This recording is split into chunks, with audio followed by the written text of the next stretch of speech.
Our next speaker is no stranger to Western Colorado. He's someone that I've heard say many times he works in Denver, but his heart is out here in Western Colorado. He's done a lot of work for our university and our community. Please join me in welcoming John Harpole.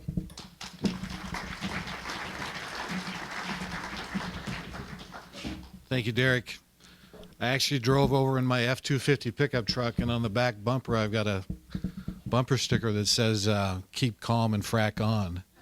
Now, when I park that in Denver, I always worry about where I park that. I don't have to worry about that over here, though. So I want to thank Garfield County and Colorado Mesa University, the Unconventional Energy Center for the invitation, and especially Unconventional Energy Center. They helped kick in some money to an analysis that I did about 6 months ago called From the Piceance to the Pacific Rim that talks about the need for natural gas worldwide. Today I'm going to talk to you about why I think we're in this current oil price decline and how long it might last and the impact it'll have on us. And a lot of these are my opinions as a natural gas trader and broker. If you're right 51% of the time about the future, you're lucky. But I want to underscore the importance of the education effort you've undertaken here to educate elected officials and just the general public. And the best way to share that with you is a story that I'm sure a few of you have heard. As a board member of COGA and the Western Energy Alliance, we're asked to go out and talk to groups whenever we can to try to help educate folks on hydraulic fracturing. So about 18 months ago, I agreed to speak to a Rotary group in northern Colorado, and I won't disclose which town in northern Colorado, but it was on the East Slope. And it was a Rotary group made of about 70 people in the back of a village inn. And I started off this talk about fracking by saying, if you have any questions, stop me and interrupt, because I use a lot of industry jargon, so I don't want to get ahead of you. So I started to explain how terrific the industry is now about drilling down 2 miles, taking a right-hand turn in a formation no thicker than this room is tall, going through that formation for 2 miles, and we're so accurate with the drill bit now, we can guide it so well, we can hit a target the size of a refrigerator. And the minute I said refrigerator, a woman in the back of the room raised her hand. Now, just to give you the image of this woman, I'm certain that she was at Woodstock. There's just no doubt in my mind. And I'm pretty sure, as what you said, she probably heats her house with fire and dung. But I'm guessing that there's more dung in that house than there is fire. So she raises her hand and she said, "You're burying refrigerators underground?" And she had this tone of like she just discovered where all the old refrigerators of the world were going. And you could tell everybody in the room was kind of embarrassed, and they're looking at her like, why did Lois have to come here today and ask the first question? And so I leaned into the microphone and I said, "Ma'am, that's a metaphor." Now, I said metaphor, but I'm pretty sure she heard Thermidor, because she responded by saying, "I don't care what brand of refrigerator it is." So anything we can do to educate is good. If you have questions during this presentation, please don't hold off if I'm using a term that just isn't familiar.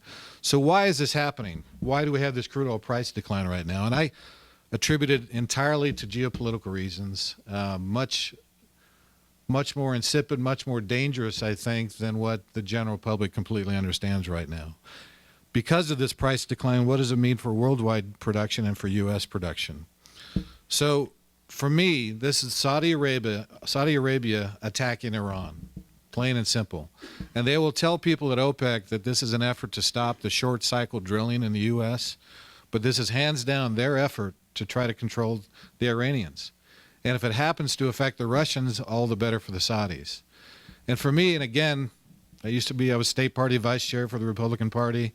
I'm a conservative. For me, this is a direct result of this administration's efforts to not stop Iran from getting a nuclear weapon. And this is Saudi Arabia's attempt to do it. And the collateral damage on this issue is one where 100,000 jobs have been lost here in the U.S. But I'll walk through this logic and try to support it. So the House of Saud's motivation, between 2009 and 2014, if you looked at the total volume of liquids that increased in terms of production across the world, now that's condensate, natural gas liquids, crude oil, 55% of that increase came from the U.S. That's an astonishing number. I've 33 years in the business. I've never seen anything like what Sue and Brian shared in terms of an uptick in production. And that is purely related to the free economics here in the U.S., where we have arm's length transaction between independent oil and gas companies that are going after mineral interests that are owned by private property mineral owners, something that's unique to the U.S. And it's that response, that capability, that free market and private property minerals that's made this shale revolution the reality that it is. So on November 27th, about Thanksgiving weekend, the Saudis said enough. They were not going to cut their own market share to maintain the prices.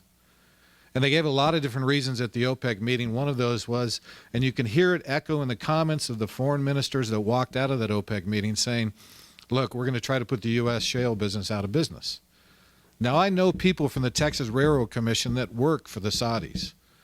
They're smarter than that. But I think the U.S. is kind of the beard for a reaction in the Middle East that's better explained to folks in Iran and other places, other OPEC nations, that our real target is the drilling in the U.S. and the expansion of production out of the U.S.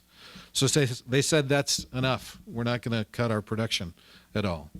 So the major takeaways of the talk are we have an oversupply of oil, clearly. That oversupply, I think, will last 1 to 3 years. And again, it's driven geopolitically, and I think more of a security reason than just outright we want to produce more than you want to produce. The $100 barrel price environment is gone. That's the new norm. We are not living. The key word that you shared with us is scarcity. We are not living in a world of energy scarcity any longer. This breakthrough in combination of hydraulic fracturing, horizontal drilling changes the world. It's the biggest breakthrough in energy since splitting of the atom. And as that disseminates across the world over the next 40, 50 years, I think a lot of people thank the United States for its foresight and its knowledge and its combination, and quite honestly for its marketplace. So marginally economic areas in the U.S. are going to be affected by this.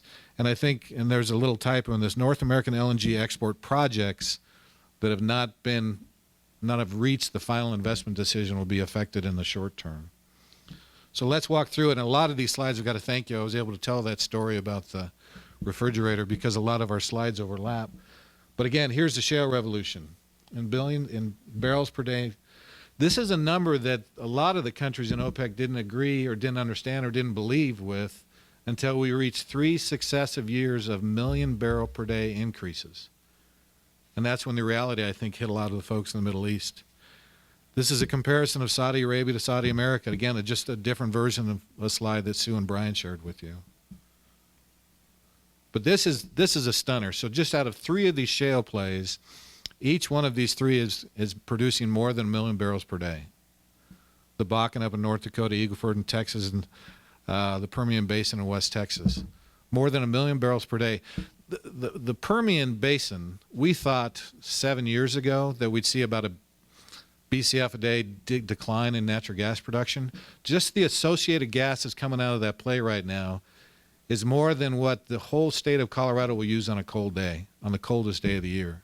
That's just the incline in associated gas production out of the Permian Basin. But here again is the total jobs, Texas jobs versus U.S. jobs. So much of our economic foundation over the last few years was driven by the oil and gas industry. And we're not hearing as much in the press right now about the 100,000 jobs that have been lost in that industry that are not $30,000 a year jobs, but we're talking $80,000 a year high-tech investment jobs that underpins the energy security that's been created by this shale revolution. I'll talk a little bit more about that later. But that's what's happened to net petroleum imports. They've just fallen off a cliff. You guys, I saw direct competition between North Sea Brent crude oil coming into the Philadelphia refineries, being pushed out by Bakken oil production, being railed from North Dakota into South Philly. One-on-one, head-to-head competition that created, you saw this drop-off in imports right in the backyard of Philadelphia. So the Kuwaiti oil official, I won't even try to say his name, says that we will see what we're trying to do here, or what they think they're trying to do there, is shut down the U.S. shale oil industry and restore OPEC's market share in America. But I think it's much more serious than just that. Here are the OPEC member states. This slide presentation will be available for all of you. I had to refresh my memory on exactly who the OPEC member states were and who were dramatically affected. But again, the whole game is the Saudis want to retain their market share. There's a curve of their market share over the last few years, and they want to stay where they are. They don't want to surrender that to kind of upstart Americans or really an expansion of Iranian production or Iraqi production. So this is, in my sense, a game of chicken. If you look on the right-hand side, 9 of the OPEC member states cannot balance their budget under current crude oil prices. 9 of those countries cannot balance their budget. The number on the left is not what their cost of production is, but it's their embedded budget for crude oil to cover all their social welfare needs, to cover their budget. So you get an idea of where Qatar is in Kuwait, UAE versus Iran. Iran needs a $136 dollar a barrel figure in order to balance their budget due to all of their social programs and, quite honestly, military programs. So, and again, as Brian pointed out, the NYMEX natural gas price has dropped off also. This really doesn't come as a surprise to me when you really take a hard look at demand, and I'll talk a little bit more about that later too. It's not a surprise when you look at the abundance of natural gas that we have here. There are parts of eastern Pennsylvania right now that don't have midstream gathering, processing, and interstate pipeline facilities, that they're receiving a price that's $1.50 below the NYMEX price in the Gulf Coast, because that infrastructure really hasn't come up there. There are wells, you guys, being drilled in the Utica and Ohio that are producing 40 to 60,000 MMBtu per day, 40 to 60,000 MMBtu a day on initial production. So huge volumes of natural gas. I was the natural gas buyer for General Electric. I worked for an oil and gas company in Denver, and in 1987 I was put in charge of showing the GE plants how to buy gas from their sister company rather than from a utility. So it's stunning to me to see the production we have in the Northeast now, the highly populated, highly industrialized part of the country, when years ago I could only rely on Gulf Coast production to get gas up to upstate New York or Pennsylvania. So this is what I study. I lifted this from Encana and kind of changed a little bit, but I look at 5 different critical areas of demand for natural gas. And this, what I've done here is set up a continuum on each demand on what the high end of forecast demand will be and the low end.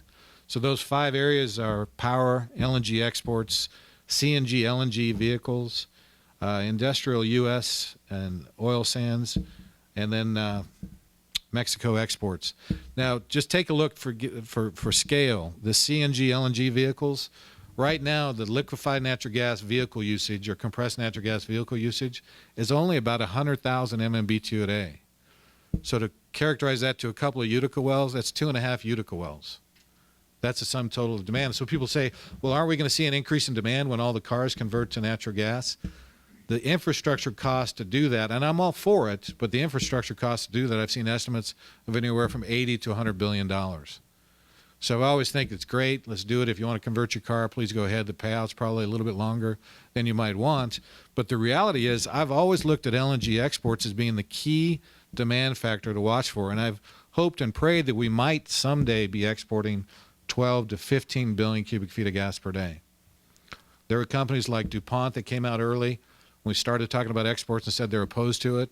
And I got in arguments in Pittsburgh at a conference with an executive from DuPont saying, your chemical job is no more important than my oil and gas job.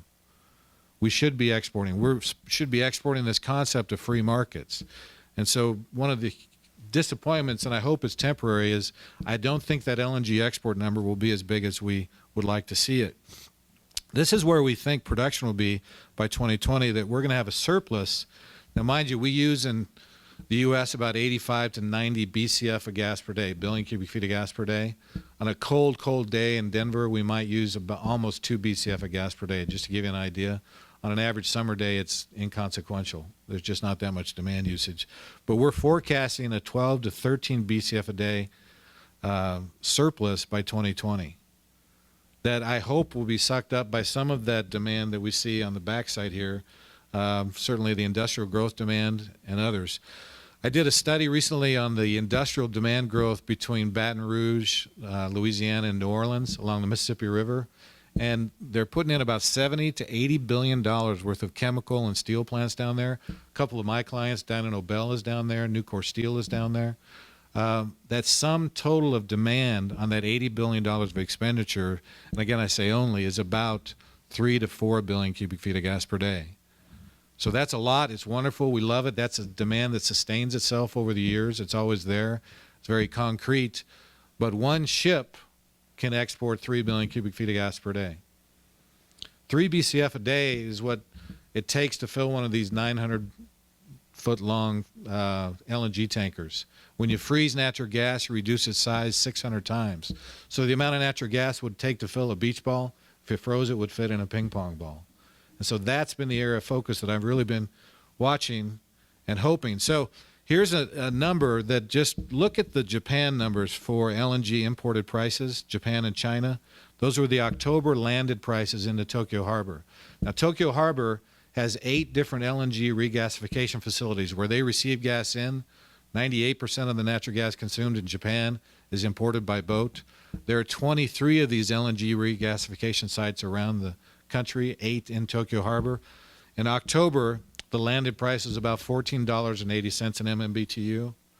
Look at what it moved to in January with that crude oil price decline. It was $10. And then most recently, $7.85. That is a dramatic shift in terms of LNG demand for an area that increased its LNG demand after the Fukushima disaster by 40%.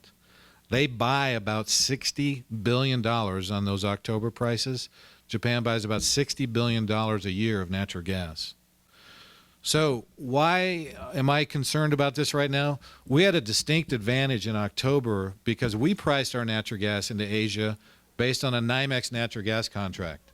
All the other competing production supply countries that supply gas into Asia, so we're talking about Taiwan, China, South Korea, Japan, all of the other producing countries, that's Australia, Indonesia, Malaysia, Qatar, would price their natural gas into Asia on a crude oil price derivative. They would derive their price based on a crude oil price.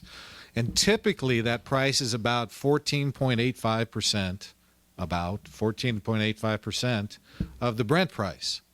So when we have $100 a barrel crude oil prices, you're landing LNG into Tokyo Harbor at $14.85. At $50 a barrel, you wind up with that $7.50 price. So we were beating them hands down, and I'll show you numbers of comparison. We were beating them hands down before this crude oil price declined, so much so that it has impacted Asia's appetite for pure natural gas derived contracts. It's not killed projects, because you got to remember, this isn't a decision you make over what you think might happen over the next 3 months. A decision to invest in liquefied natural gas is a 20-year, 30-year decision. Okay, but things have restricted and gotten a little tighter. A lot of people have taken their foot off the gas pedal in terms of development of LNG exports. They're waiting to see what happens. I think it'll still happen. I still think that we're much more competitive than some of these other countries in our production costs. So has it killed that price arbitrage? I'd say no. It's not killed the price arbitrage. For us, if the 3-year Henry Hub NYMEX Gulf Coast price is, let's say, is $3.50, it costs about $1 to get that natural gas to an LNG regas site to export it. It costs about $2 to turn that gas into a liquid. It costs about another $2 to ship it. So our delivered cost to Asia right now is $8.50. If the crude oil price stays in the $60 to $65 range, we're competitive. And I think Asia understands that. I've gone to China twice in the last 3.5 years to teach members of PetroChina, members of the Central Pricing Parties, the Central Parties Pricing Committee, on how we opened up natural gas transportation here in the U.S. You're so right. There are 300 million people in China that don't have electricity. And I really say either be coal or natural gas.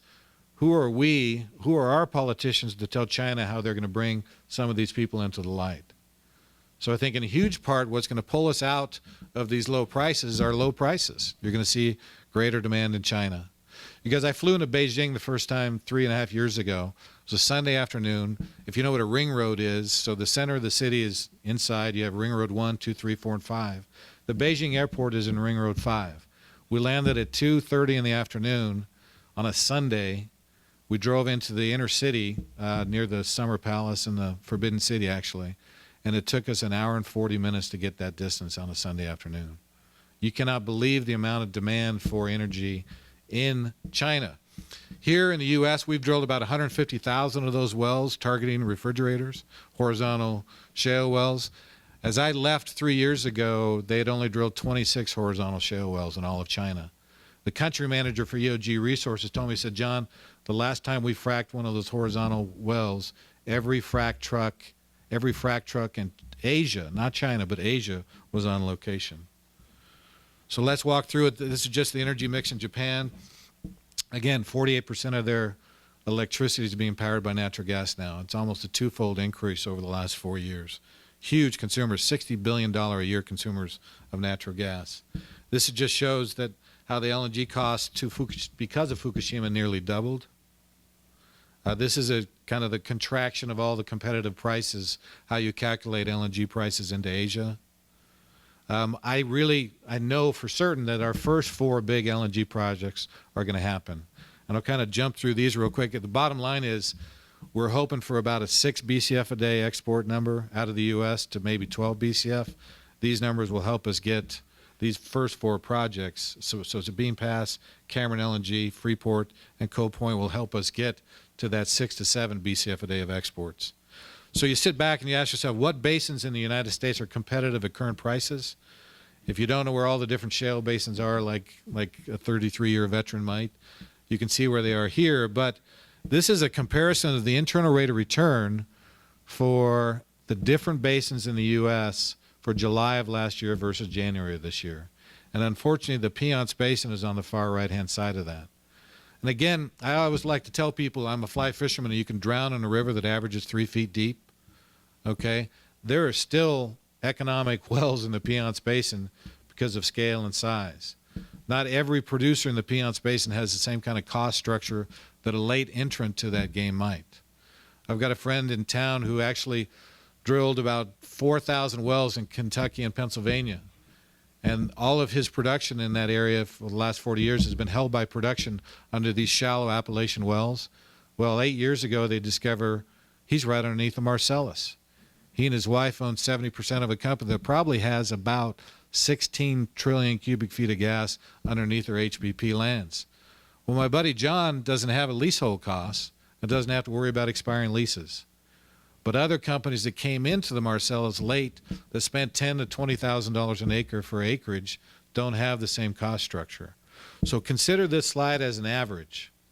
There are great players within that slide, and there's some that are worrisome right now. You're going to see a lot of merger and acquisition activity over the next 18 months of the healthier producers in a basin taking over others. We've already been through the rig count drop. Again, our rigs are much more efficient than they were 10 years ago.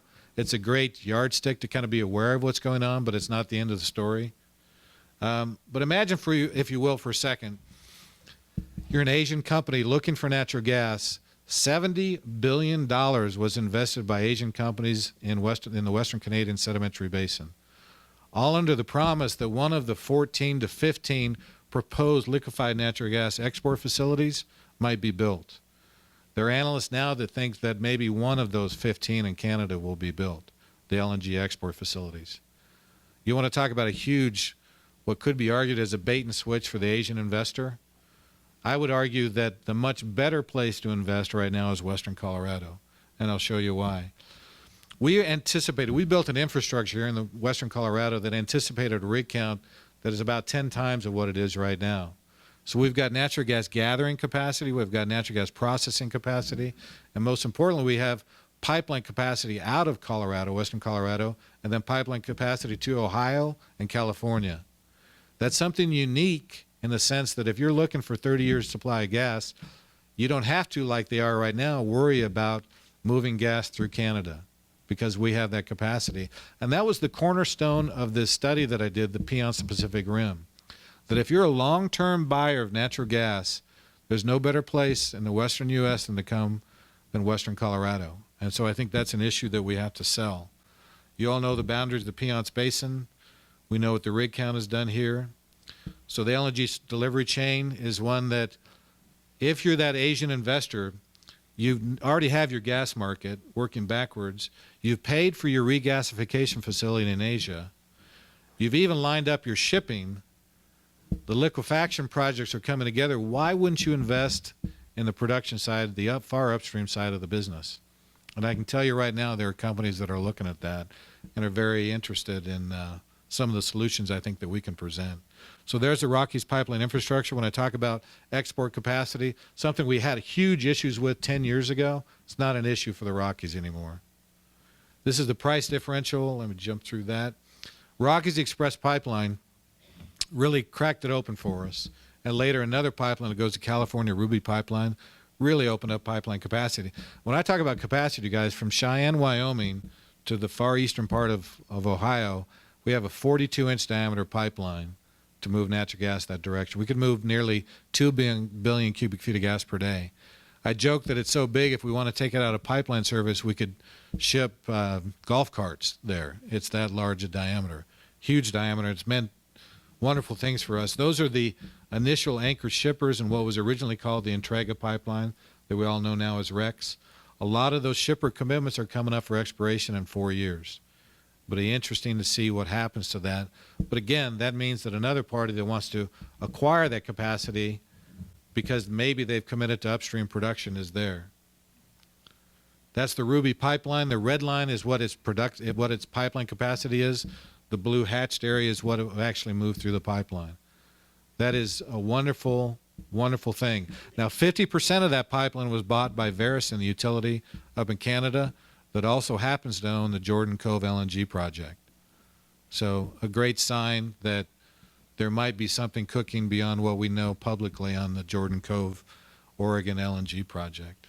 There's a Ruby pipeline map for you. This is the Rockies Express from White River hub in western Colorado here to Wamsutter. Blue again is the production that was flowing through that line. The red is its available capacity. This is something Garfield County, Colorado Mesa University, Western Colorado needs to sell to prospective folks in Asia. And I think it's a huge argument that very few, if any, other parts of the country can make. So we're blessed with, let me jump ahead here. So the growth in pipeline takeaway capacity, if you just look at the bottom number, years ago, we had a couple of 100,000 MMBtu transport out of here. Now we have 2.9, nearly 3 BCF out of here. Huge benefit, something we need to be banging the table on. So this is a Rockies pipeline infrastructure flow, looking at gas that can go west or gas that can go east. I looked at this on what we call the shoulder month of last October. If you look at the westbound flow, we were only flowing gas at 58% of capacity. Eastbound was only at 42% capacity. Again, this is something we got to get in front of other foreign investors. Another slide that just shows you the available capacity. The green area below shows exactly how much production we have. And the yellow line up on top that says 100% LF, that's the 100% load factor of all the export pipelines. Again, another slide that shows we have plenty of export capacity. These are the current approved DOE LNG exports to export to a non-free trade agreement country. We've got a total right now about 9.27 BCF. We've got actual commitments underpinning that of about 6 to 7 BCF. Now again, if you commit to the capacity, it doesn't necessarily you're going to use it, but this is a terrific sign, and I think a lot of the people that have signed up for the capacity, both in Asia and Europe, are going to utilize that capacity. Asia, Europe, India. The one project that we want to watch going forward that we can help, I think, as a community in the West, is the pipeline project known as Pacific Connector Pipeline. That's going to run through several hundred miles of Oregon territory, and I think it's at least 100 miles of National Forest Service. This is something with each one of our counties here have to be actively talking about and supporting to see if we can get what's on the east-west end of that, the LNG, Jordan Cove LNG project built. And jump through here. Here's what we're selling, folks. We have the Mesa Verde Formation that it's hard to drill a dry hole in.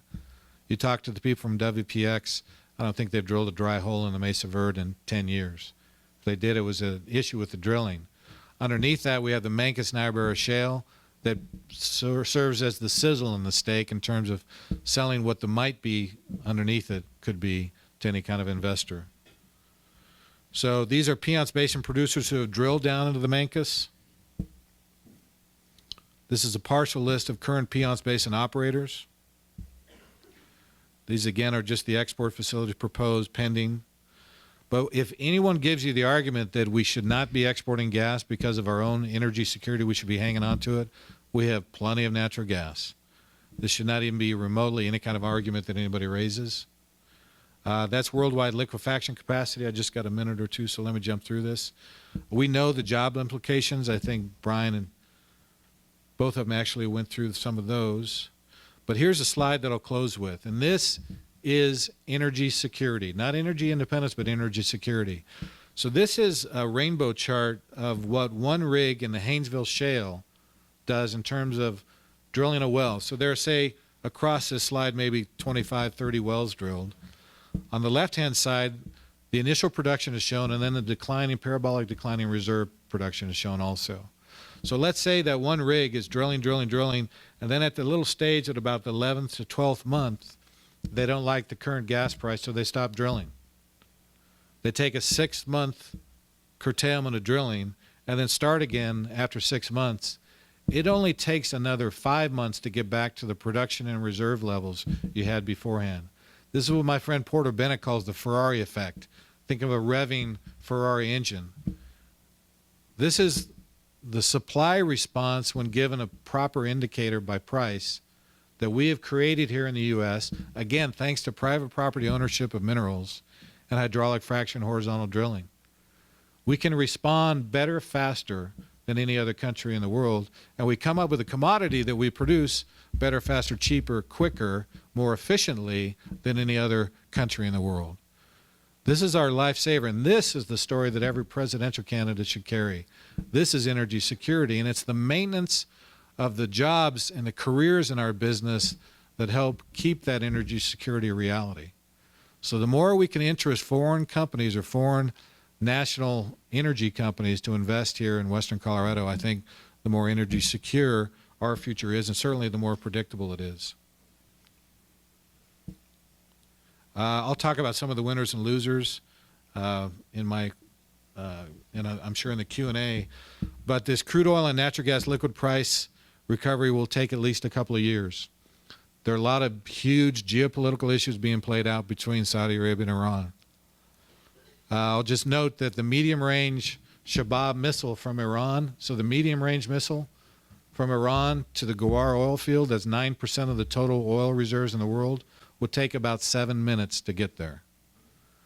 You guys, if I'm Iran and Russia and I wanted to guarantee my economic vitality for the next 20 years, I would do something to the oil fields in Saudi Arabia. And if you look at the economic sanctions that the world placed on Japan before World War II, they're strangely very similar to the economic sanctions on Iran and Russia right now. Now, we can't plan our future as a government or a county or a state or nationally on the possibility that something crazy might happen over there. But I would not be surprised if something happens in the next 2 years between Saudi Arabia and Iran. And I think we're dancing around that right now. So wait, see, and watch. I have one last thing. I'm sure we're going to go to Q&A now. My 13-year-old son is pitching tonight, so I'm going to get out of here right after my presentation. I'm sorry I can't stay and meet you all, but he's learned how to throw a cutter, he said, so I've got to see that tonight. That closes my remarks. I think we'll go to Q&A now. Thank you very much.